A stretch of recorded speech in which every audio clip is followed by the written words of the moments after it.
Students, आज हम अभिप्रेरणा की विचारधाराएं समझेंगे।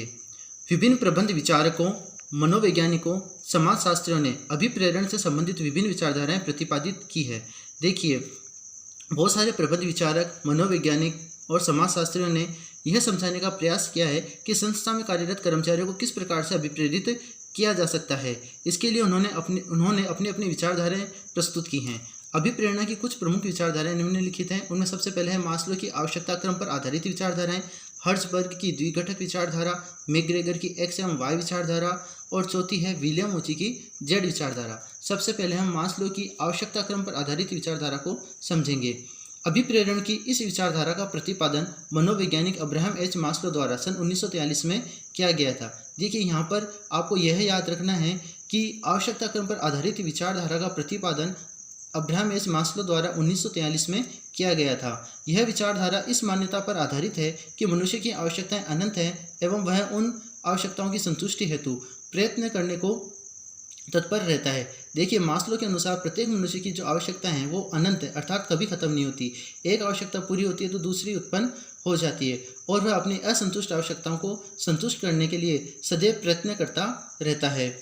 मास्लो के अनुसार यदि यह ज्ञात कर लिया जाए कि किस कर्मचारी की कौन सी आवश्यकता अधूरी है तो उस अधूरी आवश्यकता को पूरा करके व्यक्ति को अभिप्रेरित किया जा सकता है। देखिए, यहाँ पर मास्लो ने यह बताने का प्रयास किया है कि यदि संस्था में काम करने वाले जो उच्च स्तर के अधिकारी होते हैं वो यह पता कर ले कि कर्मचारी की कौन सी आवश्यकता अधूरी है तो उस अधूरी आवश्यकता को पूरा करके उस कर्मचारी को अभिप्रेरित और प्रोत्साहित किया जा सकता है। मास्लो के अनुसार प्रत्येक व्यक्ति में 5 आवश्यकताओं की क्रमबद्धता विद्यमान होती है, अर्थात मास्लो के अनुसार प्रत्येक व्यक्ति की 5 तरह की आवश्यकताएं होती हैं जो एक क्रम में उत्पन्न होती है। जब पहली आवश्यकता पूरी होती है तब दूसरी उत्पन्न होती है और जब दूसरी आवश्यकता पूरी होती है तब तीसरी आवश्यकता उत्पन्न होती है। इसी तरह चौथी और पांचवी। इसमें विशेष बात यह है कि जब तक व्यक्ति की एक आवश्यकता पूरी नहीं होती तब तक दूसरी उत्पन्न नहीं होती। मास्लो ने जिन 5 आवश्यकताओं की क्रमबद्धता बताई है वो इस प्रकार है। सबसे पहले है शारीरिक आवश्यकताएं। शारीरिक आवश्यकताएं मनुष्य की प्राथमिक आवश्यकताएं होती हैं। मास्लो के अनुसार प्रत्येक मनुष्य की 5 आवश्यकताओं में सबसे पहली शारीरिक आवश्यकता है। मनुष्य के जीवन अस्तित्व को बनाए रखने हेतु शारीरिक आवश्यकताओं की पूर्ति आवश्यक होती है। ये आवश्यकताएं सर्वाधिक आवश्यक, प्रभावशाली एवं शक्तिशाली मानी जाती है, जिनकी पूर्ति मनुष्य हर स्थिति में करना चाहता है। देखिए, मनुष्य को जीवन जीने के लिए इन आवश्यकताओं की पूर्ति करना बेहद आवश्यक होता है, इसलिए मनुष्य इन आवश्यकताओं की पूर्ति हर हाल में करता है। इन आवश्यकताओं में भोजन, कपड़ा, मकान, स्वच्छ हवा, धूप आदि की आवश्यकताएं शामिल की जाती है। देखिए, यहाँ पर ये बताया गया है कि जो शारीरिक आवश्यकताएं हैं या जिन्हें हम प्राथमिक आवश्यकताएं भी कहते हैं, उनमें भोजन, कपड़ा, मकान, स्वच्छ हवा, धूप आदि शामिल है। इनके बिना मनुष्य का जीवन संभव नहीं है, इसलिए मनुष्य सबसे पहले इन आवश्यकताओं की पूर्ति करने का प्रयास करता है। मनुष्य की ये आवश्यकताएं ज्यों ही संतुष्ट हो जाती है, फिर ये आवश्यकताएं उसे अभिप्रेरित नहीं करती हैं। देखिए, जब तक मनुष्य की शारीरिक आवश्यकताएं पूरी नहीं हो जाती तब तक वह इन्हें पूरा करने के लिए अभिप्रेरित होकर, प्रोत्साहित होकर प्रयत्न करता है और कार्य करता है। जैसे ही मनुष्य की ये आवश्यकताएं पूरी हो जाती हैं, फिर ये पुनः मनुष्य को अभिप्रेरित नहीं करती हैं। दूसरी है सुरक्षात्मक आवश्यकताएं। सुरक्षात्मक आवश्यकताएं की उत्पत्ति शारीरिक आवश्यकताओं की पूर्ति के पश्चात होती हैं। देखिए, जब मनुष्य की शारीरिक आवश्यकताएं पूरी हो जाती हैं उसके बाद सुरक्षात्मक आवश्यकताएं उत्पन्न होती हैं। जब किसी व्यक्ति को भावी शारीरिक या मानसिक संकट का भय उत्पन्न होता है तो वह अपने भविष्य को सुरक्षित करना चाहता है। भविष्य में आर्थिक, शारीरिक एवं मानसिक संकटों के प्रति सुरक्षा के लिए आश्वस्त होना ही इन आवश्यकताओं की उत्पत्ति का मुख्य कारण है। देखिए, प्रत्येक व्यक्ति के दिमाग में यह विचार आ सकता है कि भविष्य में उसे किसी समस्या का सामना करना पड़ सकता है। यह समस्या आर्थिक रूप से, शारीरिक रूप से और मानसिक रूप से हो सकती है और व्यक्ति अपने जीवन में आ सकने वाली इन समस्याओं से डर जाता है। तब वह इन समस्याओं को दूर करना चाहता है और अपनी सुरक्षा के लिए आश्वस्त अर्थात निश्चिंत होना चाहता है। इसीलिए व्यक्ति के अंदर सुरक्षात्मक आवश्यकताएं उत्पन्न होती हैं। इनमें आजीवन आय का साधन, बीमा, पेंशन, भविष्य निधि आदि को सम्मिलित किया जा सकता है। देखिए, कुछ वित्तीय तकनीकों द्वारा मनुष्य को आर्थिक सहायता करके इस प्रकार की आवश्यकता की पूर्ति की जा सकती है।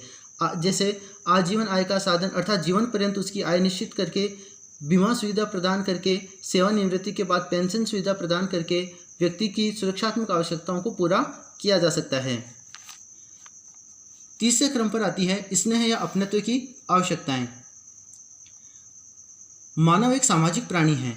सामाजिक प्राणी होने के कारण वह समाज में अपना मान सम्मान, पद, प्रतिष्ठा प्राप्त करना चाहता है। वह अपने जीवन में पारस्परिक स्नेह, प्यार, अपनत्व, मित्रता आदि की आकांक्षा रखता है। जब किसी व्यक्ति में इस प्रकार की आकांक्षा उत्पन्न होती है तो यह उसकी सामाजिक या स्नेह की आवश्यकता होती है। देखिए, मनुष्य एक सामाजिक प्राणी है। वह जिस समाज में रहता है उस समाज से मान सम्मान एवं प्रतिष्ठा की उम्मीद करता है। वह चाहता है कि जिस समाज से उसे स्नेह, प्यार, अपनापन, मित्रता आदि मिले। इस प्रकार की आवश्यकता ही स्नेह या अपनत्व की आवश्यकता कहलाती है। इस आवश्यकता की उत्पत्ति शारीरिक एवं सुरक्षात्मक आवश्यकता की उचित स्तर तक संतुष्टि होने के बाद होती है। जब व्यक्ति की सुरक्षात्मक आवश्यकताओं की संतुष्टि हो जाती है उसके बाद स्नेह या अपनत्व की आवश्यकता उत्पन्न होती है। यदि व्यक्ति की अपनत्व या सामाजिक आवश्यकताओं की संतुष्टि नहीं होती है तो वह असहयोग, विरोध करने को तत्पर हो जाता है। देखिए, यदि व्यक्ति की ये आवश्यकताएं संतुष्ट नहीं होती हैं तो वह कार्यों में असहयोग और निर्णयों का विरोध करने को तत्पर हो जाता है।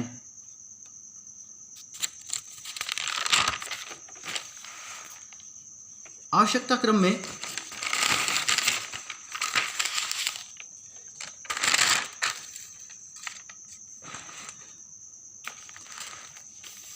चौथे क्रम पर आती है स्वाभिमान या अहंकारी आवश्यकताएं। सामाजिक आवश्यकताओं की संतुष्टि के पश्चात व्यक्ति की अहम एवं स्वाभिमान की आवश्यकताएं उत्पन्न होती है। इस आवश्यकता में व्यक्ति कार्यरत संस्थान में पद, मान, स्थिति, मान्यता, प्रतिष्ठा, स्वतंत्रता, निर्णय अधिकार आदि की इच्छा करने लगता है। देखिए, इस आवश्यकता में व्यक्ति जिस संस्था में कार्य कर रहा होता है वहाँ के सहकर्मचारियों और अधिकारियों से अपने लिए मान सम्मान, प्रतिष्ठा, कार्य करने में स्वतंत्रता और स्वयं निर्णय लेने जैसे अधिकारों की इच्छा करने लगता है। इन आवश्यकताओं में व्यक्ति स्वयं को महत्वपूर्ण सिद्ध करना चाहता है। स्वाभिमानी और अहंकारी आवश्यकताओं में व्यक्ति यह जताना चाहता है कि वह संस्था के लिए महत्वपूर्ण कर्मचारी है, इसलिए संस्था में कार्यरत सभी अधिकारी और सहकर्मचारी उसका मान सम्मान करें। व्यक्ति की इनमें से कुछ आवश्यकताएं संतुष्ट हो जाती है एवं संभव है कि कुछ आवश्यकताएं जीवन पर्यंत भी संतुष्ट नहीं हो।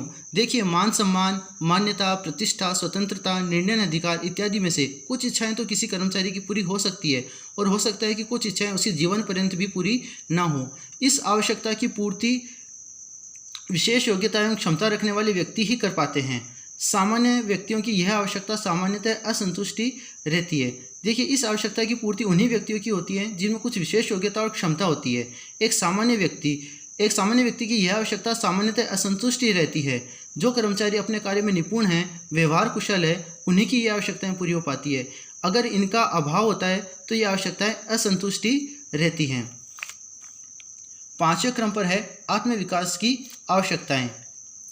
मास्लो के मतानुसार आवश्यकताओं की क्रमबद्धता में यह अंतिम आवश्यकता है। आत्मविकास की आवश्यकता से तात्पर्य व्यक्ति की उस आवश्यकता से है जिसमें एक व्यक्ति वह बनना चाहता है जो वह बन सकता है, अर्थात उसके लिए उसमें क्षमता एवं योग्यता है। देखिए, व्यक्ति की आवश्यकताओं के क्रम की यह अंतिम आवश्यकता है। प्रत्येक व्यक्ति में किसी न किसी कार्य को लेकर एक अलग ही योग्यता और क्षमता होती है और वह इन योग्यता और क्षमता को पहचान कर वह बनना चाहता है जो वह बन सकता है। जैसे किसी व्यक्ति को लगता है कि वह एक कलाकार बन सकता है, किसी को लगता है कि वह एक संगीतकार बन सकता है, तो किसी को लगता है कि वो एक खिलाड़ी बन सकता है। और फिर जिस व्यक्ति की जो क्षमता होती है वह बनने का वो प्रयत्न करता है। व्यक्ति की इस प्रकार की आवश्यकता को ही आत्मविकास की आवश्यकता कहते हैं।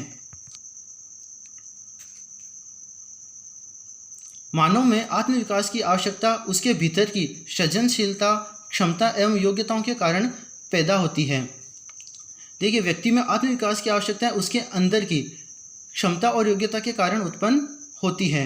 जब व्यक्ति अपनी भीतर छिपी हुई शक्तियों को जागृत कर वह सब कुछ बनना चाहता है जो वह बन सकता है की भावना से उत्प्रेरित हो जाता है तो यह आवश्यकता मनुष्य को कार्य करने हेतु अभिप्रेरित करती है। देखिए, जब व्यक्ति अपने अंदर की क्षमता को पहचान लेता है तब वह उत्साहित होकर वह सब कुछ बनने का प्रयास करता है वह सब कुछ बनने का प्रयास करता है तो उसकी यह भावना उसे कार्य करने के लिए अभिप्रेरित करती हैं। यह आवश्यकता किसी अभाव या कमी अथवा असंतुष्टि का परिणाम नहीं है, अपितु यह दबी हुई क्षमताओं को बढ़ाने हेतु स्वतः उत्पन्न होती है। देखिए, व्यक्ति की यह आवश्यकता किसी अभाव या उसकी किसी अधूरी इच्छा के कारण नहीं होती है, बल्कि यह तो व्यक्ति के अंदर छिपी हुई क्षमता को बाहर लाने हेतु अपने आप ही उत्पन्न होती है।